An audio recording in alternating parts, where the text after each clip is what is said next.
มาสูงขาพ่อแม่พี่น้องผู้ทอนยินกูก็กูก้นค่ะปีใหม่ปีใหม่กำพร้าเนาะเมื่อในออกมาลัดลองปีใหม่กำพร้า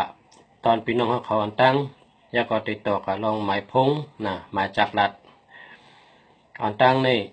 ก็มันตั้งนี่นะก็เปิดอะไรกับทำตะลาเจ้าชาลงได้เอากล้ามเจ้าชาลงมาสุดใครในพ่อแม่พี่น้องของเขาเป็นตะลาคึดกับคึดปันนะเจ้าชาลงสอนว่าอยู่ให้มีตั้งเกี่ยวซื้อเจอเนี่ยอยู่ให้มีตั้งเกี่ยวซื้อเจอปดตื่นมากังเลยนี่ไว้เจอเกี่ยวหลัดความดีวนดองดีแล้วก็ไว้เจอเกี่ยวไว้เจอเกี่ยวเจอซื้อไว้เจอมวลเจอซื้อพอตื่นมากังเลยนี่วนดองดีหลัดดองดีเฮ็ดดองดีนี่ก็ดีเจอทั้งวันเกี่ยวเจอทั้งวันมวลเจอทั้งวันซื้อเจอทั้งวันก็เมื่อตื่นมากังในเจ้านี่เป็นยามหน้าเมืองแรงเสือเลยนะให้ไว้ใจเกี่ยวดูเกี่ยวดัดลองดีวนลองดีเฮ็ดลองดีเฮ็ดให้มีตั้งซื้อเจอเกี่ยวเจอเนี่ยเจ้าชาเขาสอนว่าที่นั่นข้อที่หนึ่งเจ้าชาหลงสอนมาเป็นตะลาปีใหม่เนาะข้อที่สองพอมีตั้งตุกเจอพอมีตั้งตุกขะก็หาตั้งหู้ใส่โตให้ขึ้นเป็นคู่นะกามขอในเด้พี่น้องไต้เฮาเต็มป่องใจบางก็นะก็เปิดว่าอย่ามีในความไต้เฮาพอมีตั้งตุกขะให้หาตั้งหู้ให้เลยขึ้นเป็นคู่กามขอในนะบนได้เขารู้พอเจ้าเก่ามีตั้งตุกขะกอบชังไรตุกขะกอบชังไรตุกเจอเนี่ยเจ้าเก่าหรือหาตั้งหู้เพราะเจ้าเก่าหาตั้งหู้เพราะเจ้าเก่าป่องเจอเย้าย้อนลองในเลยก็ตุกขะเนี่ยกำในให้ขึ้นสอนตัวสอนเจอนะขึ้นเมตัวเมเจอมีตั้งยามมีอักย่างมีตั้งให้ตั้งสั่งมีลองอยู่ลองเศร้ามีอักย่างตัวเก่ามีตั้งหลัดตัวเก่ามีตั้งวนตัวเก่ามีตั้งเฮ็ดตัวเก่าวนมีตัวเก่านั่นกูมิวก็เป็นคนป่นตุกขะยอก็เลยเป็นคู่นะแต่เป็นคู่เลยเป็นคู่เนื้อตัวใครนะข้อที่สองข้อที่สามตัวเปิ้นในเฮาลำตัวเปิ้นในเฮาตัวลองดีนะลองให้นั่นอย่าไปตัวพอเฮาตัวเปิ้นในให้ตัวหันลองดีมันเหตุการณ์ดีสังพองพรดีตีตาจื้อคือเจ้าเก่าเฮ็ดอีหังพองพรดีตาวันเมืองเฮ็ดอีหังพองพรดีตาก้นตั้งนำเฮ็ดอีสังพองพอมันเฮ็ดพรดีตาก้นตั้งนำอยู่ก็ย่อมันน่ะปล่อยวางปันมันพองปลดปล่อยปันมันพองอย่าไปเช่นี่มันนะอย่าไปเช่นี่ตัวเก่าอย่าไปเช่นี่เปิ้นลองเช่นี่นั่นมันเป็นห้อยเจ็บนะเราเลยเป็นลองม่วนเมนะม่วนเมตัวเจอม่วนเมตั้งหันถึงม่วนเมเฮาใจเฮาในมีเมตตากรุณามุทิตาอุเบกขานะม่วนเมใจเจ้าเก่าอย่าไปกันเนเปิ้นอย่าไปกับเช่เปิ้นคนกูก็หาตัวเจ้าเก่าม่วนเมตัวเจ้าเก่าเฮาเจ้าเก่าเป็นคนที่มีใจเมตตากรุณามุทิตาอุเบกขานะอันนี้เป็นคำปาลีเมตตาในก็ลองฮักกันเฮาฮักเปิ้นฮักเฮาฮักกันนะฮักตัวเจอฮักเงินคำฮักอุกจัดเป็ดเจฮักเฮินเยฮักตีอยู่ที่เช้าฮักวันเกิดเมืองนอนฮักได้ก็ฮักซื้อคือตัวเก่าฮักเล็กได้ตัวเก่าฮักความรักตัวเก่าฮักโคนุงตัวเก่าอันนี้แปลว่าเมตตานะเมตตาในแปลว่าตั้งฮัก โดยเลยฮักเตะที่ตัวเจอเจ้าเก่านี่กันพอเฮาฮักตัวเฮาก็เลยก็ลุมลาตัวเฮาพอเฮาฮักอาจารย์เฮาก็เลยมีศีลมีธรรมใกล้ใบพลาใกล้นั่งสมาธิใกล้แผ่เมตตานะเฮาก็ได้มีกุศลขึ้นมากวนอันนี้ก็เป็นตั้งฮักพอเฮาฮักเมเฮาก็โลลัดต่อชบหลีความหวานลัดต่อหลีเฮ็ดก่อกันดีอุบกันดีนะความอันตื้อเจอความอันเจ็บเจออย่าไปลัดลองฮักลัดลองเมตตาเฮ็ดก่อกันดีนะวนตัวยาววนตัวไกลคนเฮาในอาศักเผอก็อยู่ถึงเฮียงให้ก็นะอยู่ปากไปนะมันก็อยู่ปากเศร้าปาก30นะ1ปากเศร้าปาก30ก็ตายกับทั้งเผอมันนะก็อยู่ปากไปนะอาศักเผออาศักมันอยู่ถึงเฮียงให้ก็เพราะฉะนั้นหลวงมอฮักกันหลวงมอลัดต่อกันหลวงมอรู้กันหลวงมอจอยแถมกันหลวงมอยื่นต่อกันหลวงมอปล่อยวางคว้างปันกันนะอันนี้เป็นเมตตานะกรุณาลองรู้นะรู้ตัวเจ้าเก่ารู้สังขารละตัวคิงเจ้าเก่ารู้อาศักเจ้าเก่ารู้ภาวะจัดปานเจ้าเก่ารู้ปอเมเจ้าเก่ารู้คนจำใจเจ้าเก่าลองรู้ก็ตั้งแต่จำตัวจำใจเฮากว่าไกลต่อถึงเนื้อวันเนื้อนาเนื้อเนื้อเมืองให้ลองมีกรุณาลองรู้นะเมตตากรุณามุติตาให้โหมจมให้โหมจมก้นอันเป็นไล่ขึ้นใหญ่มาสูงไล่ลักแหลมไล่มีตังหูหมออ่อนเฮ็ดอ่อนสร้างอ่อนรัดอ่อนจ้าอ่อนปกบ้องเพราะว่าจัดปันขึ้นใหญ่มาสูง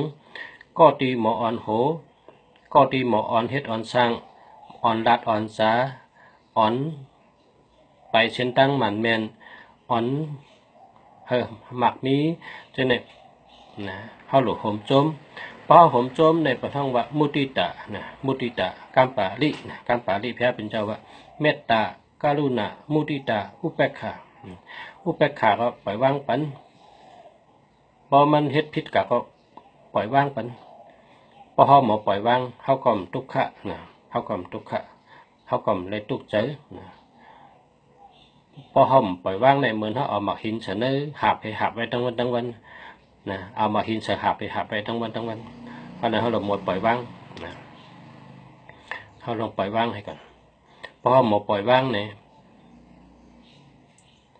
เมื่อป่นมานั่นเอาขึ้นแล้วอะนะเมื่อป่นมาเอาขึ้นแล้วต้องอยู่เมื่อเหลียวในเฮลีลาดเมื่อเหลียวในเฮลีเฮ็ดเมื่อเหลียวในเฮลีนะนางหึงแต่ลีตัวเหลียวนะลีตัวเหลียวลียามเหลียวเมื่อผูกก็ลีเมื่อฮือก็ลีก็ตั้งหน้าอันป่นมานั้นมันเอาขึ้นแล้วมันป่นกว่าเยอะเนาะแต่ในเปิ้นท่องว่าเมตตากรุณามุติตาอุเบกขานะมีเมตตาหมอฮักกันนะฮักอกจับไปเจเฮิรนเยตีอยู่ที่เช้าวันเมืองวันเกิดตัวเก่าเจอคือตัวเก่าพ่อแม่ตัวเก่าพี่น้องตัวเก่าลูกหลานตัวเก่าตะเปตะบ้านตัวเก่าเป็นว่าเมตตากรุณาลองรู้นะมุติตาในหมจมนะอุเบกขาในปล่อยวางนะก็ความจะในเป็นความเจ้าชาลงเขาสอนเขาก็เอามาต่อแต่ใครนี้กันให้อันแก้ละยินนะแก้ละยินลองตัดตีหมอปีญาได้มีอยู่4 เมลนะความปาลีเป็นว่าสุจิปุลิใกล้เลยหันกุวันก็ต้อง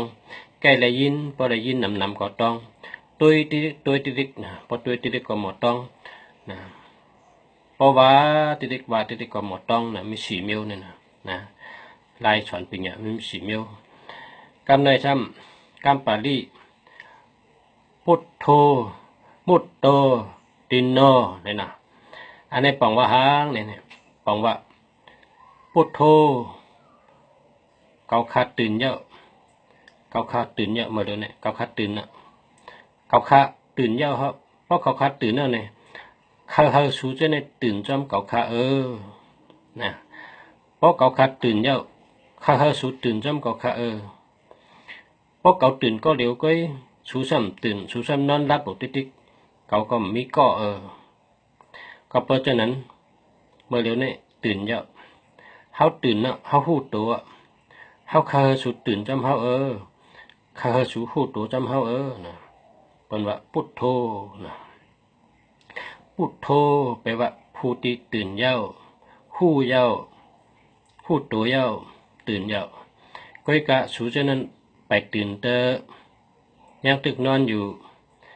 ชุมไปตื่นให้สูตื่นจำเขาแลลุกขึ้นมาจำเขาแลนะที่ปองว่าพุทโธพุทโธพุทโธเป็นผู้หู้ผู้ตื่นนะ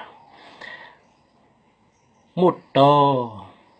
มุตโตเนี่ยป่นเย้าเกาคาในป่นลองอันตุกขะ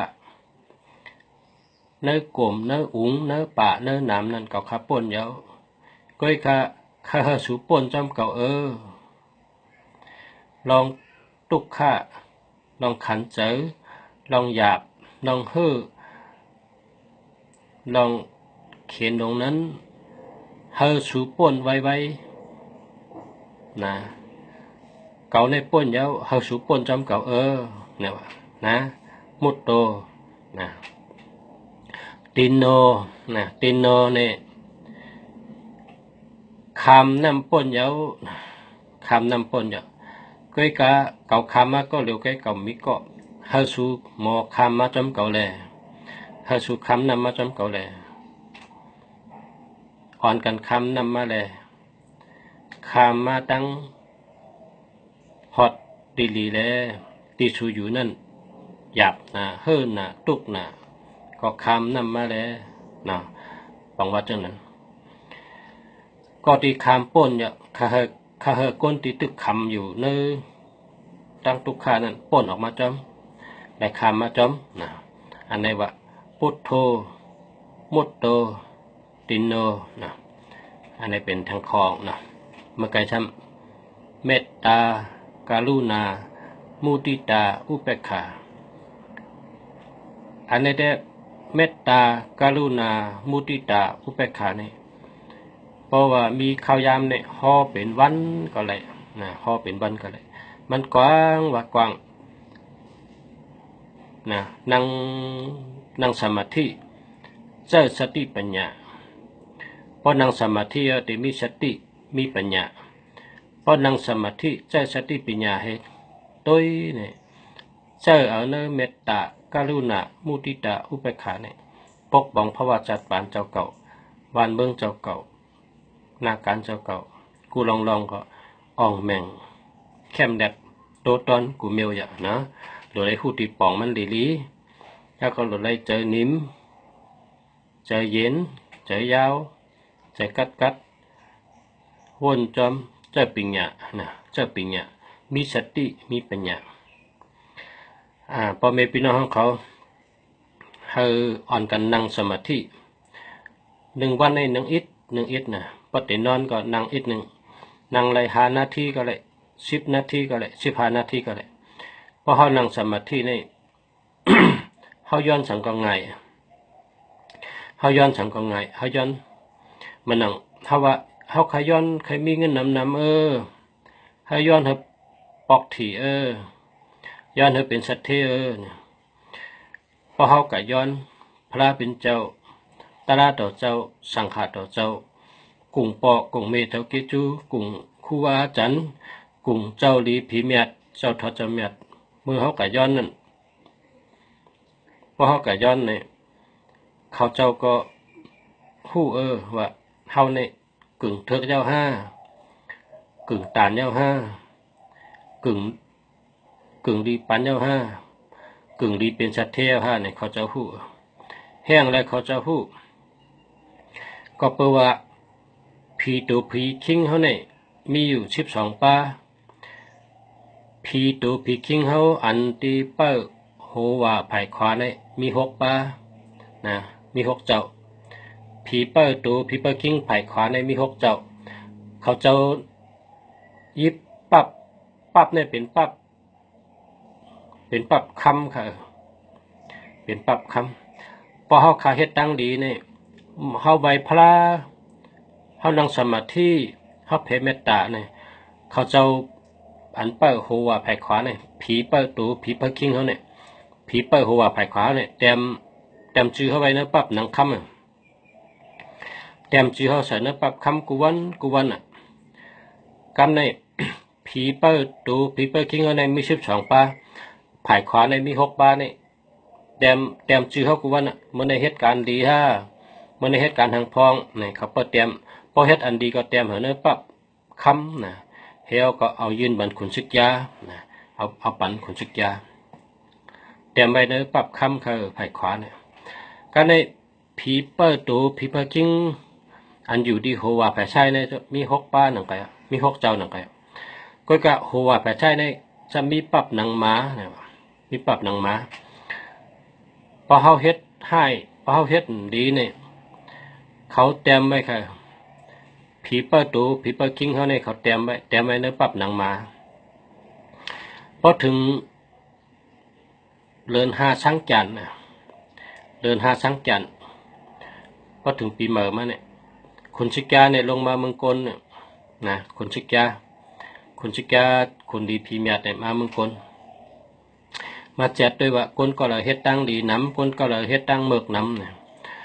เพราะว่าซื้อเขาในอยู่เนื้อปั๊บหนังคำน้ำนะขุนชิกาในใบกลเขาว่ามันว่าสาธุก้นก็ในเป็นก้นดีก้นเมียดเป็นสุดดอกกองเยาคุณสิกายกมือไหวก้นเขานะพอเขาเฮ็ดตั้งดีกูวันไหวพระกูวันนั่งสมาธิกูวันใกล้ไหวพระใกล้นั่งสมาธิใกล้แผ่เมตตาให้ในน้ำนะพอเขาใกล้เฮ็ดตั้งดีเนี่ยสื่อเขามีเนื้อปรับหนังคำนั่นแหละสื่อเขามีเนื้อปรับคำน้ำให้ก็คุณสิกาไหวเขานะพอเฮ็ดตั้งดีน้ำใกล้ไหวพระใกล้ลองซ้อมใกล้หลู่ใกล้ตานใกล้นั่งสมาธิใกล้แผ่เมตตาเนาะลองซ้อมในก็กู้สู่ใหญ่แก่นะเฮ็ดเข้าดีพักวันให้ลองซ้อมนะกู้สู่ใหญ่แก่นะลองกูวันกันดีลองซ้อมลองปานใกล้หลู่ใกล้ตานใกล้ลองซ้อมเข้าดีพักวันไหวพระนั่งสมาธิแผ่เมตตาให้เนี่ยสื่อเขาก็เลยอยู่ในปรับคำกูวันบ่เฮ็ดกูวันครับพอเขาเฮ็ดตั้งเมือกค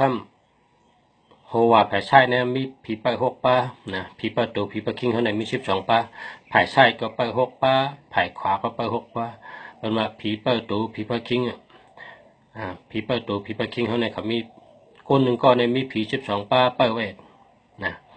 พอเฮ็ดให้เนี่ยก็เขาก็เตรียมไว้ปนซื้อเขาอยู่ในปั๊บหนังมานำนาในคุณชิกามาตัวเนี่ยคุณชิกามตัวคุณชิกาป่นก็ให้ว่าไอในให้ตั้งเมือกนำน่ะซื้อมีเนื้อปรับหนังมานำหนานะป้องตายติดตกอะไรนะ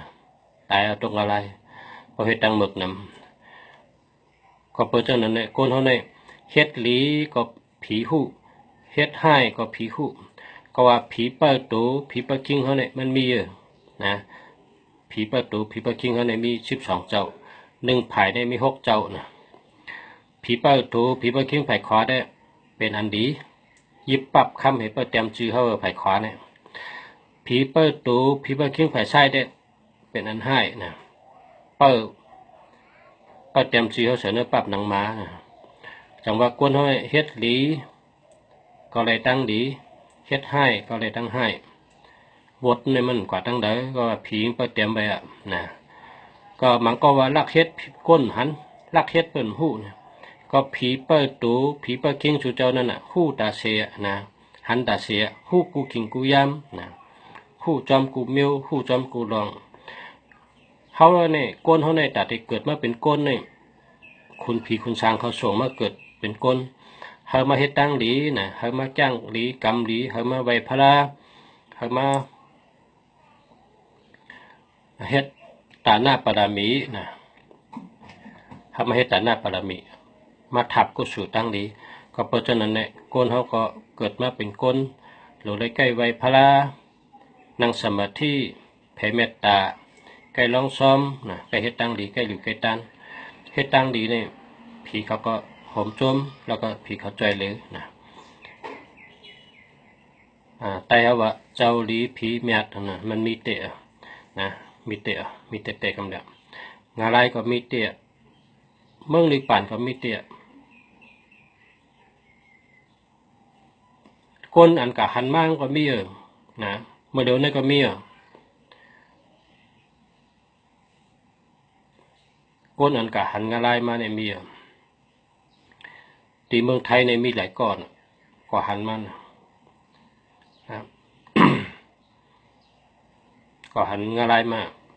ตายกับอะไร4 วันเป็นปางเหมือนเจ้ามาฮ้อกูวันปฏิไว้5 วันพอถึงวันที่4ก็ลุกมาขึ้นกว่ามึงอะไรมาอุบเนี่ยเป็นมีตัวเดียวนะมีตัวเดียวมึงอะไรเนี่ยมีเตะพอมึงอะไรมีเตะมึงนิกปั่นก็มีเตะนะแพ้เป็นเจ้าเฮาลูกมึงนิกปั่นมึงผีมึงสังนะก็เพราะฉะนั้นตัวเลยเฮ็ดตั้งดีนะเป็นคนเฮาอย่าไปลาลีลาดนะเพราะลาลีลาดเนี่ยเป็นวดชบนะเพราะเขาลาลีลาดนะบทชบเพราะใจเขาบนเมื่อก็เป็นบทใจนะเพราะตัวเขาเฮ็ดเมื่อก็เป็นบทโตนะบทในมันกว่าตั้งเลยมันขึ้นยากขึ้นที่เดะยากขึ้นที่เดะก็เพราะฉะนั้นเพราะอะไรเฮ็ดแมนในก่อนเนี่ยเฮ็ดตั้งดีหนังหือติเอาเมตตาส่งบันเฮาผีเขาป้อเจอให้ได้คว้างบันขึ้นนั่นเพราะอะไรเฮ็ดพิษกว่าเย้าในก็จุ่มไปตายเนี่ยหรือขึ้นเฮ็ดตั้งดีน้ำนะบวยกุศลน้ำแผ่เมตตาน้ำไว้พระน้ำนั่งสมาธิน้ำแก้ดุแก้ต้านน้ำนะเพราะอะไรเฮ็ดพิษแม่นก็หลงขึ้นให้ตั้งดีน้ำให้ขึ้นขึ้นล่างเป็ดขึ้นอันที่เลยเฮ็ดป่นกว่านั่นเนาะพอมีปอเมในก็หลงไวปอเมกวนนะเพราะว่าเผอไวปอเมเผอหักปอเมเนี่ยคนนั้นเป็นสัตเทคนนั้นหู้กุ่งเกจูปอกุ่งเกจูเมนะไวปอไวเมถามความปอความเมหักปอหักเมเหตุการณ์เร่งปอเร่งเมคนนั้นเป็นชัดเทนะป้อมหู้กุ่งเกจูปอเมเนี่ยได้เห็นจบสูงก็ยับไล่ปล่อยไล่คู่มาก็ยับเห็นสูงเห็นการเห็นฉันพอถึงด็อกเตอร์ก็ยับป้อมหู้เกจูปอเมเนี่ยมันเป็นชัดเทเลยครับนะปอเมเขาในเยอะๆนะโหลได้หมอหักปอหักเมโหลได้ไวปอไวเมถามความปอความเมดูแลปอแม่นะคนกูก็เจออันมีปอมีแม่โดยไรฮักปอแม่ลุ่มดาปอแม่นะก็เพราะฉะนั้นในเมืองเขาคำมาอยู่ในเขาคำมาอยู่เมืองในหึงอยู่ยาวเข้าหึงเนาะเขาคาอะไรเห็นหูเมื่อเดี๋ยวนี้มันมีคนอันตายกับเฮขึ้นมาเป็นก้นขึ้นก็มีน้ำนะมีหลายเกาะพระสุเจ้าใครหูก็ถามมาแหละชื่อเขาก็เขาคาราดได้ตัวเขาก็ยังมีอยู่นะสุเจ้าใครอุบได้ว่าก้นกลับมังอะไรมาในเป็นหือไว้จะตี5เนี่ยจะเตะเพราะสู่เจ้าหู้ความไทยเพราะสู่เจ้าหู้ลิกไทยเนี่ยมาถ่อมอาจารย์เนี่ยอาจารย์ยอดเนี่ยชื่ออาจารย์ยอดอายุเจ้า80 ปลายนะ80 ปลายเตะอุบนี่ลัดเนี่ยเพอเรามีก็เลยก้นอันกว่ามึงอะไรมาเนี่ยเพอหลายมันเจ้าในหู้จักนำนะเพราะว่าเจ้าเขาเป็นคนมีชื่อเสียงหลังในเมืองไทยเนี่ยหลังเตะหลังว่าก็เป็นเหมือนเจ้าหลงแล้วก็เป็นคนอันพอตลาดแก่ๆเขาเจ้าเนี่ยเขาจะหู้จักอาจารย์ยอดเนี่ยกูก็นะอาจารย์ยอดเนี่ยเป็นคนสู้เอาตั้งหู้ลองคนเฮ็ดบทและขำบทคนเฮ็ดหลีไรหลีเนี่ยเอามาสู้กันเป็นข่อยวิดีโอไว้น้ำบัดน้ำนะเป็นจู้มาปียาวเข้าหึงก็เพราะฉะนั้นเนี่ยเฮอพี่น้องเขาหาบตั้งหู้หาปิญญาเห็นหู้ปิญญามีตัวมีใจนะเฮอใกล้ใบพลาแผ่เมตตาหยาดน้ำบุญกุศลให้นั่งสมาธิหาใบพลานำนะเกิดมาเป็นก้นเนี่ยคนผีคนช่างเขาส่งมาเขาเพื่อมาเกิดเป็นก้นให้ไม่ให้ตั้งดีนะในปีใหม่เนี่ยออกมาอุบกันจังเลยเนาะเพราะว่ากำเด็กใครนี่ลองว่าหมายพงนะมันแกเลยลัดไว้ลองหมายพงนี่ก็พอมีพี่น้องเขาพอเจออันดีพอเจออันดีอันเก่าที่มันดีนั่นเอาแปะเห็นนะอย่าไปไว้เจอจอมกันได้พอเจอจอมกันได้เหมือนจังเขาเล่งโจรไว้ในเฮิรนนะ พอเล่งโจรไว้เนื้อเฮินพอโจรมีเนื้อเฮินมนเจ้าก็มันมาเฮินเท่าละมนเจ้าต้องโจรในเขาอยู่จำกันไรนะโจรได้มนเจ้าในเขาอยู่จำกันไรพอเขาเจอหมายพงอันลีก็เหมือนมีมนเจ้าแมดมีแวะจำเขาพอเขาเจอหมายพงอ่ำลีนะเหมือนเขามีเรื่องโจรไว้เนื้อเฮินเขานะโจรก็เพราะฉะนั้นอย่าไปเอาไว้จำกันโจรต้องมนเจ้าในอยู่จำกันไรพอเจอหมายพงลีก็เจออันดีแกอันเก่านั่นแปดเถอย่าไปเสียไรเอาถึงแปดเถหมายพงในหลุดใจอันมีเงินมันนะอันมีเงินนั่นตัวอันมีเงินนั่นชูเจ้าแต่ไม่ขละนะกระซื้อที่ใดก็ได้นะใครมาซื้อที่เขาก็ขายเพราะว่าใครกระซื้อต่างที่ก็กระซื้ออันที่มีเงินมันนะเพราะกระหาซื้อต่างที่มันไรก็มาซื้อที่เขาขายหมายพงปูเมียวนะหมายพงอันมีเงินในชูเจ้าเต็มไว้นะ3663อันนี้มีเงินค่ะมีเงินดีตั้งหักดีนะ4664อันนี้ก็หมอรัดหมอจ๋าพออยู่จำมาเกี่ยวใจซื้อใจมนใจเป็นคนใจดีแล้วก็มีเงินมีคำนะ5665อันนี้ก็เป็นคนมีปัญญานะเป็นคนมีเงินมีคำนะ56659669อันนี้ก็มีเงินหนำนะ2882อันนี้ก็มีเงินหนำนะ8289อันนี้ก็มีเงินนำนะ